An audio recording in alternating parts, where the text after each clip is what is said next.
고린도 전후서 성경의 바울은 성도들을 일컬어서 여러 가지 말로 부르는 것들이 나옵니다. 하나님의 성전이다, 또 그리스도의 일꾼이다, 성도들은 하나님의 비밀을 맡은 자다, 또 그리스도의 향기다, 또 새로운 피조물이다, 이렇게 부릅니다. 오늘 본문 말씀에서는 성도들을 편지라 이렇게 부릅니다. 편지하면 여러분, 내가 전하고 싶은 내용이 담겨 있는 것이 편지입니다. 특별히 기다리던 좋은 편지를 받는 사람들은 반갑고 또 설레이게 됩니다. 무슨 좋은 소식이 왔는가, 이렇게 설레이는 마음으로 편지를 뜯어보게 됩니다. 바울이 고린도 교인들을 향해서 편지라 이렇게 부르고 있는데, 편지란 단어를 특별히 사용한 배경이 있습니다. 고린도 교회는 바울이 2차 전도 여행 때 1년 6개월 동안 머물면서 복음을 전해가지고 세웠던 교회였습니다. 그런데 바울은 교회를 세워놓고 또 다른 곳으로 또 선교하러 떠나게 됩니다. 떠나고 나서 고린도 교회에 문제가 생기게 됩니다. 유대주의를 신봉하던 거짓 사도들이 고린도 교회에 찾아와서 오자마자 보여주는 것이 하나 있어요. 레코멘데이션 레터, 추천서입니다. 그 추천서에는 신앙의 이력이 담겨 있는 그런 편지입니다. 성경적으로 보면 역사적으로 그 출처가 불분명한데, 그 추천서에는 정식적으로 조건과 자격을 갖춘 사도라고 하는 증명서였습니다. 신분증과 같았습니다. 하나님이 보실 때에는 허락되지 않는 그러한 추천서지만, 고린도 교인들에게는 이 사람들은 하나님이 인정하는 참 사도구나 하고 인정을 받는 도구가 되었어요. 그들이 고린도 교회 오자마자 하나님의 말씀이라고, 우리가 참 사도인데 여러분들에게 들려줄 말씀이 있다, 이렇게 선포하기 시작합니다. 여러분들이 바울로부터 예수를 믿고 구원을 받았지만 그 구원은 완전치 못합니다. 완전한 구원을 받기 위해서는 유대주의자들이 전통적으로 지켜왔던 율법의 말씀을 지키고 행해야 됩니다. 이런 말씀을 선포합니다. 그런데 이들은 어떤 사람들이었습니까? 떠나기 전에 바울로부터 예수 그리스도만 믿으면, 십자가의 예수만 믿으면 여러분들은 영생을 얻고 구원을 완전하게 받았습니다, 이렇게 말씀을 들었어요. 그 사실을 알았고 또 이미 믿었고 실제 구원을 받았습니다. 그런데 추천서를 가지고 온 참서도라고 주장하는 거짓자들이 그런 믿음은 완전치 못하고 하다고 말하니까 혼동에 빠질 수밖에 없지요. 그때 이 거짓 사도들이 내미는 것이 있어요. 여러분들이 이 추천서를 보시고 대신에 이런 참 사도라고 하는 증명서인 이 추천서를 여러분들에게 복음을 전했던 바울에게서는 보았습니까? 이렇게 보여줘요. 바울은 없었어요. 그래서 성도들이 무슨 생각을 하겠어요? 우리에게 완전한 구원, 예수 그리스도만 믿으면 영생의 사람이 되고 모든 죄를 씻음받고 하나님의 자녀가 되었다고 복음을 전했던 바울을 우리가 참 사도라고 믿었는데, 바울은 곰곰이 생각해 보니까 증명서가 없었어요. 추천서가 없이 다녔어요. 그래서 무슨 생각을 하겠어요? 아, 바울이 참 사도인가? 이 사람들이 말한 이 사람들이 진짜 사도인가 보다, 이런 영적 혼동이 찾아오는 거였어요. 자연스럽게 바울의 참사도, 바울을 향해서 참사도인가를 의심하기 시작하고 교회 안에 신앙의 갈등이 생기죠. 우리가 받았던 구원이 완전치 못하는 것은 아닌가? 왜요? 바울에게서는 출처는 분명하지 않지만 이 사람이 참 사도라고 하는 증명서가 없었기 때문입니다. 바울은 이러한 추천서 때문에 이미 떠난 고린도 교회로부터 신앙의 혼동이 생겼다는 소식을 듣고 레코멘데이션 레터, 편지를 착안하게 돼요. 추천서도 권위 있는 사람, 또 영적으로 인정받는 기관에서 적어서 편지로 보내주는데 똑같은 자기에게 추천서가 없는 것을 의심하는 그들에게 편지를 착안하게 됩니다. 그래서 그들에게 참 사도임을 편지를 통해서 증명하는 겁니다. 바울은 생각해 보세요. 한편으로 속상했겠죠.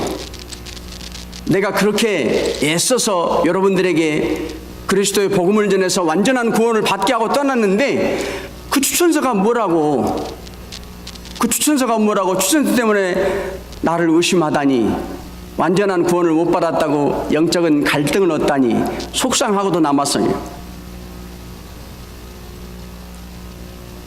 이런 상황이 얼마나 안타깝던지 오늘 본문 1절 말씀에 바울은 반어법을 사용해서 말씀하고 강조하고 있어요. 우리가 다시 사천하기를 시작하겠느냐? 우리가 어찌 어떤 사람처럼 추천서를 너희에게 붙이거나 혹은 너희에게 받거나 할 필요가 있느냐? 여러분들이 나에 대해서 참 사도라고 의심을 한다는데 내가 이제라도 그렇다고 해서 다른 사람들한테 권위 있는 기관에서 추천서를 받아서 보내주는 일도 절대 없을 것입니다. 여러분들한테 내가 참 사도라는 증거를 받을 필요도 없습니다. 더더구나 나는 추천서가 없다고 의심하는데 나는 참 사도라고 하는 나의 실력이나 모든 것을 드러낼 필요도 없습니다. 이렇게 단호하게 자신은 절대 추천서를 보여줄 필요가 없다고 말하고 있습니다. 이 결의에 찬 말 속에 나는 여러분들이 의심할지라도, 여러분들이 혹시나 보고 싶어 할지라도 나는 추천서를 받거나 보내줄 의향이 전혀 없습니다. 이렇게 결의에 찬 말을 하는 이 바울의 중심의 마음을 우리가 읽을 수가 있어요. 나는 하나님께서만 알아주시고 하나님께서만 인정해 주신 것으로 만족합니다. 본 말씀 5절에서 그렇게 말씀하고 있습니다. 우리가 무슨 일이든지 우리에게서 난 것 같이 스스로 만족할 것이 아니니 우리의 만족은 오직 하나님으로부터 나느니라.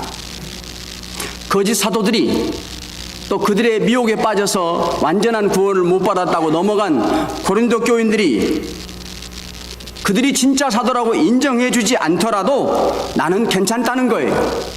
왜 그러겠습니까?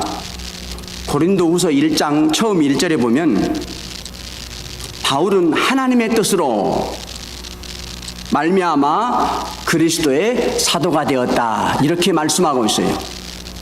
바울은 우리가 아는 것처럼 다메섹 도상에서 부활하신 예수님이 나타나가지고 직접 불러서 사도를 만들어 주셨어요.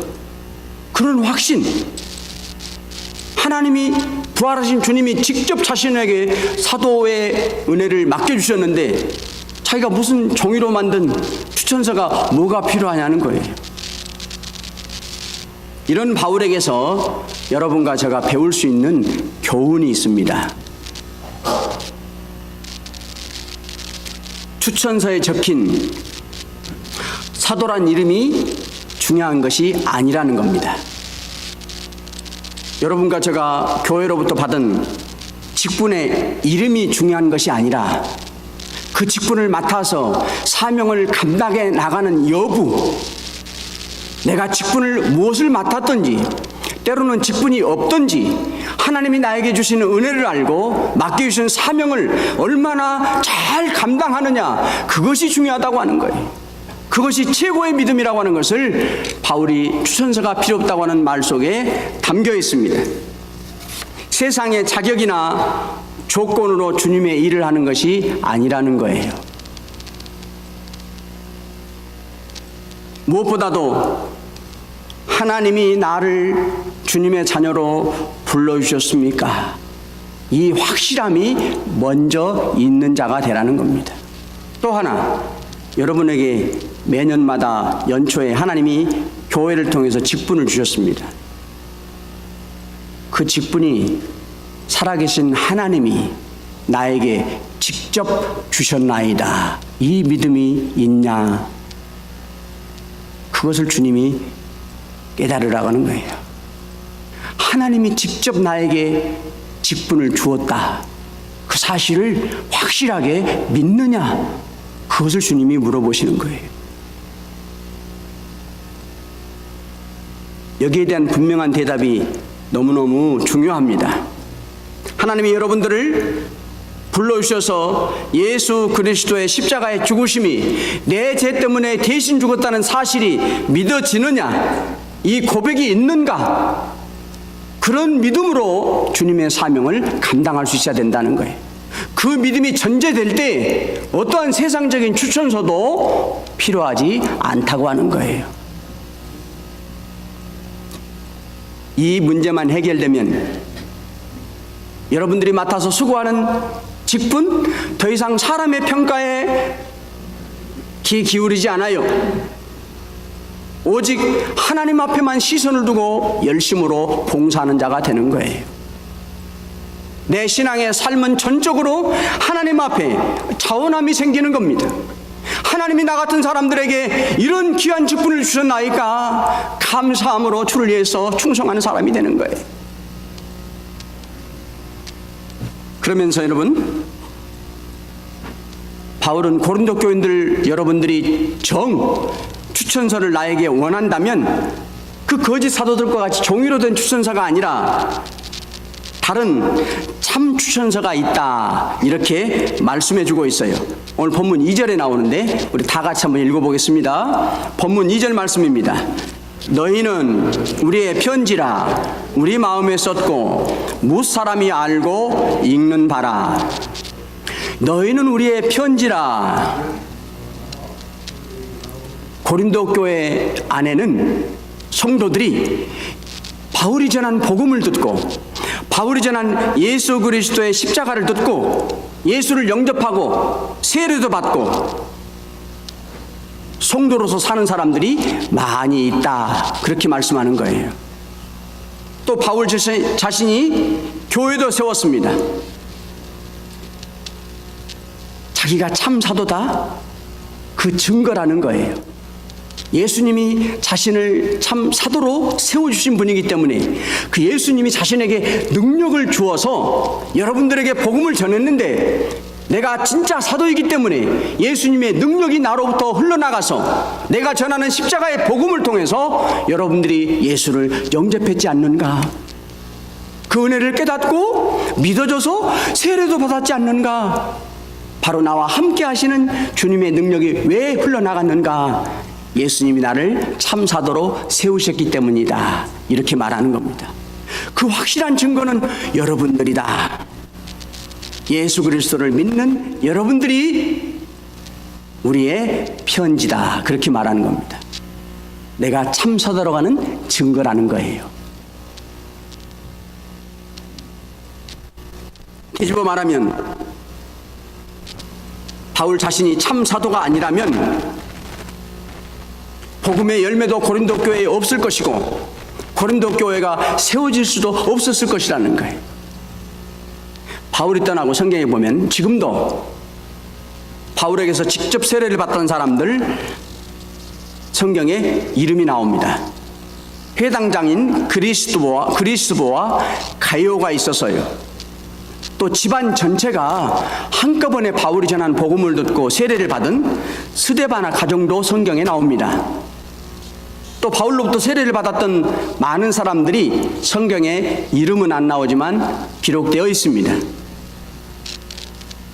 왜 그러면 너희는 우리의 편지라, 내 편지라 하지 않고 우리의 편지라고 말했냐면, 당시에 바울은 혼자서 고린도 교회 가서 복음을 전한 게 아니고 실라와 디모데와 함께 복음을 전했어요. 그래서 셋이서 복음을 전해서 예수님의 자녀, 주님의 자녀로 만들었기 때문에 너희들이 우리의 편지라 이렇게 말했던 겁니다.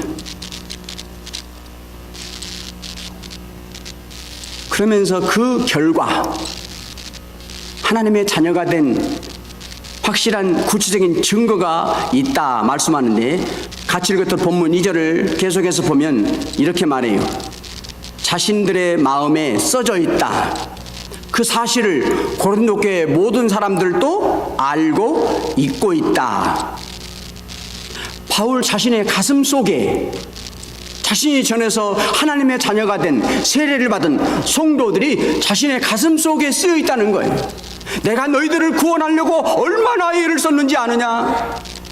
내가 너희들을 전할 복음 때문에 핍박을 받고 죽음 가운데 얼마나 고통을 체험했는지 내가 생생하게 내 가슴 속에 다 남아있다. 그것을 너희 주변의 고린도 교인들도 주변 사람들도 다 보고 알았노라 이렇게 말하는 거예요. 지울 수 없는 마음속에 여러분들을 구원하려고 내가 전했던 복음 가운데 수고하고 애쓴 생명의 이유를 받던 모든 이업 가운데 있던 생생한 기억들이 내 가슴속에 지금도 새겨져 있다. 그게 확실한 여러분들이 나의 편지입니다. 그것이 여러분들이 원하는 진정한 참 사도라고 하는 추천서입니다.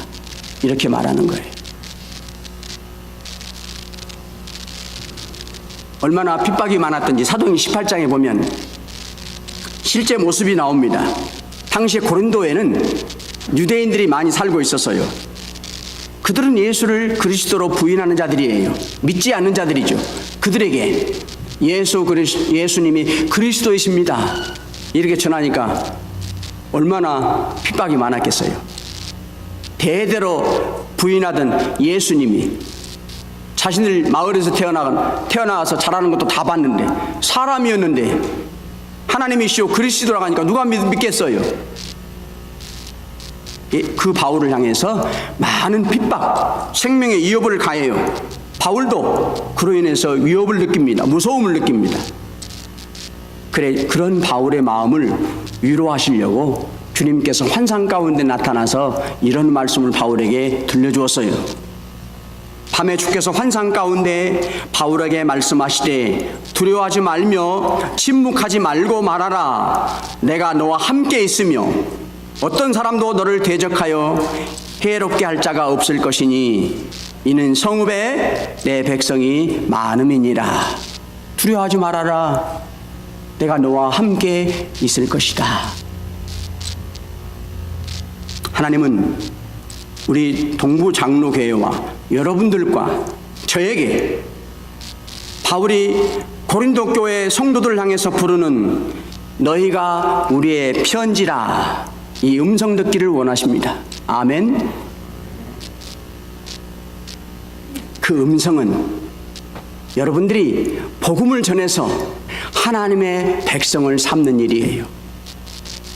내가 전한 복음을 통해서 하나님의 자녀가 된 사람들을 향해서 너희가 나의 편지다 이렇게 말할 수 있으라는 겁니다. 반드시 바울과 같이 두려움이 따라오게 돼요. 내가 복음을 전할 때 환영하는 사람이 어디가 있어요? 다 듣기를 싫어하죠. 때로는 많은 방해를 받죠. 많은 경우에 말로 그냥 대들죠. 세상적인 지식으로, 똑똑함으로. 그러나 잊지 마십시오. 그 시간에 오늘 바울에게 함께 하시던 주님이 그곳에 나타나셔서 여러분들을 붙들어 주십니다. 그러한 일들이 일어나는 것은 오히려 복음 전하는 여러분과 저에게 소망이에요. 하나님께서 선택한, 창세전에 선택한 자들이 내 입술의 복음의 선포를 통해서 구원받게 하신다고 하는 분명한 증거가 되기 때문입니다. 살아가는 성도 여러분, 여러분과 저에게는 나의 편지입니다 라고 부를 수 있는 전도의 열매들이 많이 나타날 수 있기를 간절히 축원합니다. 내가 복음을 전해서 일평생 당신이 나의 편지입니다. 이렇게 말할 수 있는 축복 꼭 많이 누리실 수 있기를 바랍니다. 그 편지 가운데 최고의 편지는 뭔가? 그 편지는 복음의 좋은 소식을 담는 편지여야 됩니다. 여러분과 제가 이 편지가 담고 있는 특성, 반가움, 내가 복음을 전할 사람들을 찾아갈 때 반가움으로 대할 수 있는 사람, 그 반가움으로 복음의 좋은 소식을 담고 나아가서 전달될 수 있어야 됩니다. 내 입술로 만왕의 왕이신 하나님, 만물을 창조하셔서 오늘도 친히 홀로 통치하신 하나님을 전하고 예수 그리스도의 십자가를 전하는 입술로 선포하는 겁니다. 내 삶으로는 그들을 찾아가서 예수 그리스도의 향기를 풍겨내는 거예요.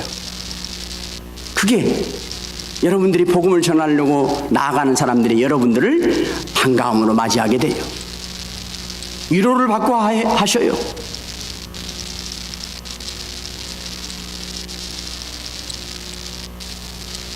바울은 마지막 계속해서 또 하나 자신은 확실한 하나님의 사도란 증거를 말하고 있습니다.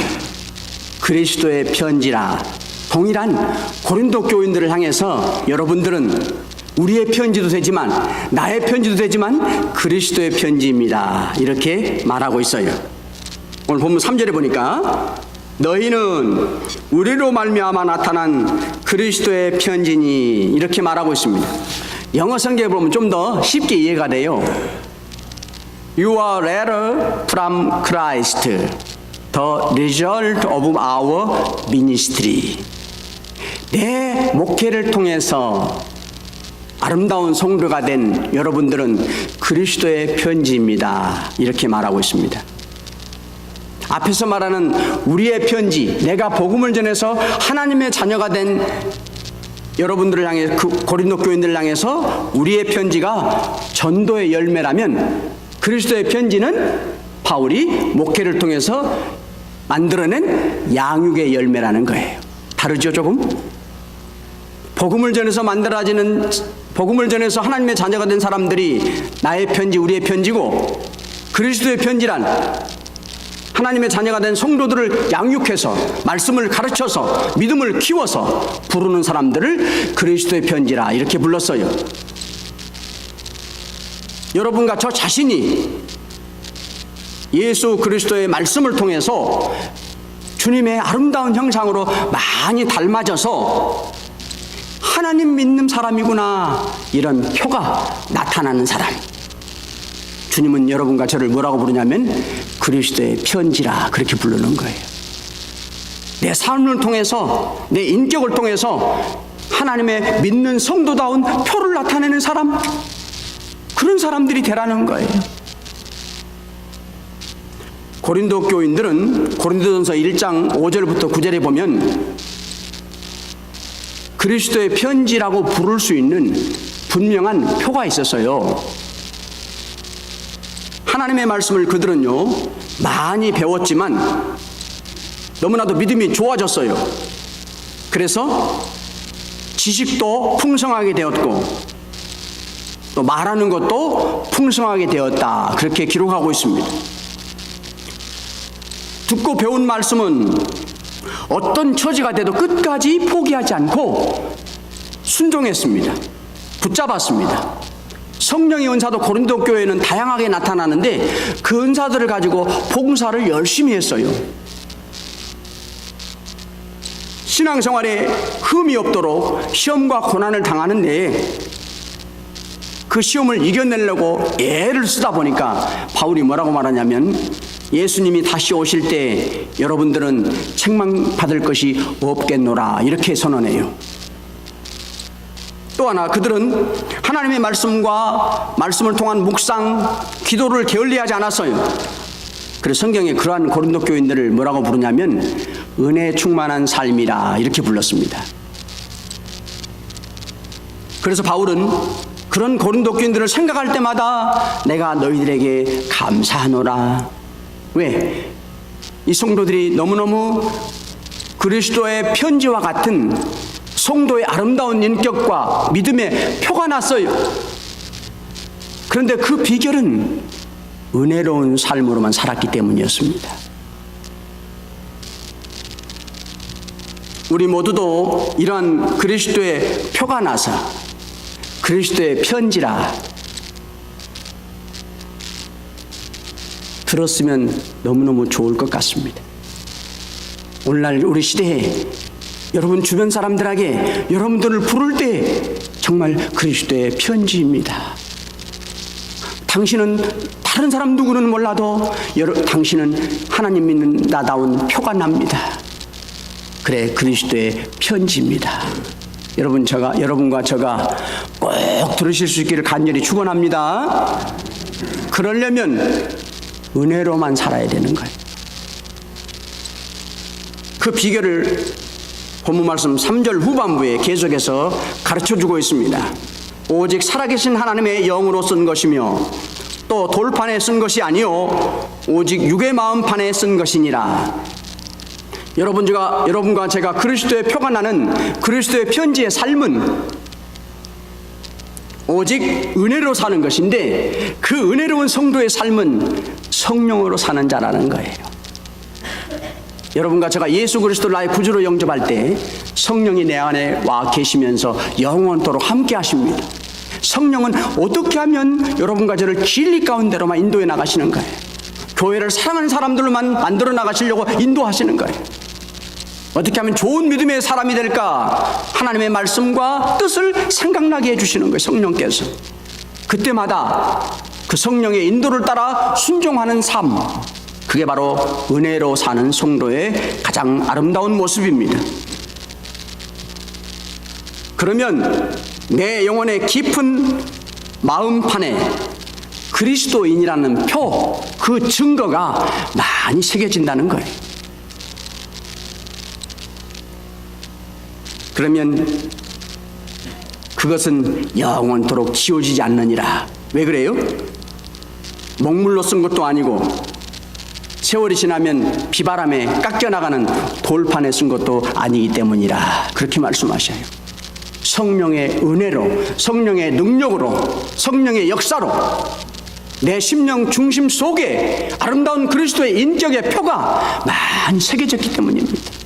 한 번 새겨지면 일평생 모든 사람들 앞에 나아갈 때마다 여러분의 말 한마디, 태도 하나, 자세 하나가 당신은 참 하나님의 사람입니다, 그리스도의 편지입니다 하고 부러워하고 기뻐한다는 거예요. 이런 축복이 여러분과 저의 것이 되시기를 간절히 축원합니다. 사랑하는 성도 여러분, 아직도 나의 자격과 조건을 핑계 삼아서 주님이 맡겨주신 일을 게을리하고 있지는 않습니까? 혹 그런 분이 있다면 예수 그리스도가 나에게 주신 조건 없는 십자가의 무한한 사랑을 다시 한번 깊이 생각해 보세요. 내가 어떤 사람인데 예수 그리스도의 독생자의 생명을 받아 영생의 은혜를 받았나? 나에게 복음을 전해서, 내가 복음을 전해서 하나님의 자녀가 된 나의 편지입니다. 여러분 일생토록 몇 사람이나 있으십니까? 여전히 내 주변에는 내 입술을 통해서 전해지는 십자가의 복음을 듣고 하나님의 자녀가 되어서 나의 편지라고 부를 수 있는 사람들이 많다고 하는 주님의 음성을 이 시간에 들으실 수 있기를 바랍니다. 내 영혼 깊은 곳에 어느 정도 성도란 증거들이 새겨져 있습니까? 어떠한 때나 성령의 사람이 되어서 은혜로만 살고, 그래서 누가 보아도 당신은 그리스도의 편지가 맞습니다, 정말 하나님 믿는 사람입니다, 이렇게 인정받을 수 있어야 됩니다. 이 시간 바울이 고린도 교회에 보냈던 편지, 살아계신 하나님이 여러분과 저에게 다시 한번 보내주십니다. 이 편지를 받아들고 기쁨에 넘쳐서 나아갈 수 있는 여러분과 저가 될 수 있기를 간절히 축원합니다. 기도하겠습니다.